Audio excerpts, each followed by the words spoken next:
All things fulfilled.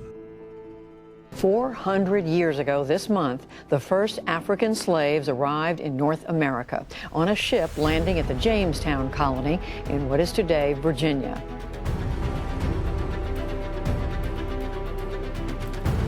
The first words that God utters after Abram asks him that question is, "Know of a certainty that your descendants will be strangers in a land that is not their own, and they will oppress them and afflict them for 400 years. And after 400 years, the nation that took them I will judge." Prosperous African-American community known as Black Wall Street was burned to the ground.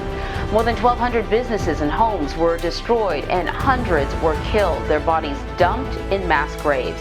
Somewhere I read that the greatness of America is the right to protest far right.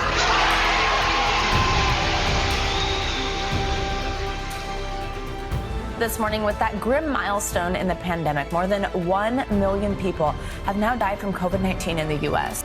You don't understand the wrath of God and the judgment and the long suffering, and if you don't understand that, you're not going to understand what's about to hit this earth. We've had multiple tremors on the east coast of America. We also had the deadly earthquake in Japan. It sounds biblical, but as the world grapples with the COVID pandemic, the continent of Africa is facing another plague, locusts. An Israeli strike on a 5-story building where displaced Palestinians were sheltering in the northern Gaza Strip killed at least 34 people early this Tuesday. Former U.S. President and Republican presidential candidate Donald Trump has pledged to achieve lasting peace in the Middle East if he wins the presidential. And this encounter I had back in 2020 with a spirit that until further notice I will call the Holy Spirit.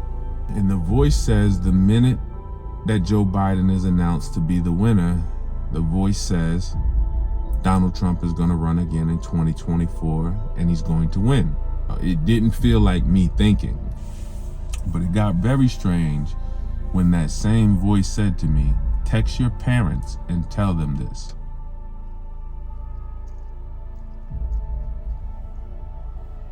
This is where the laws are made.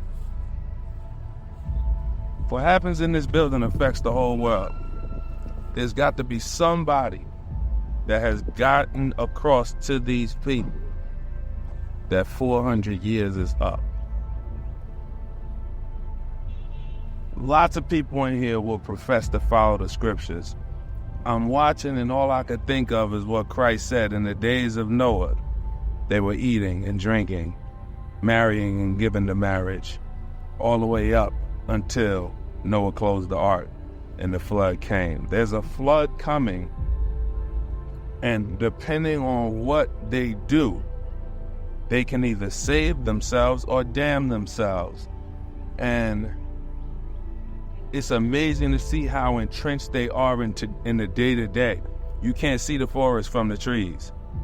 You have to step back because you are so entrenched in your day-to-day and the day-to-day debates and everything that you do on a day-to-day, you're not stepping back to see what does that 400-year prophecy mean?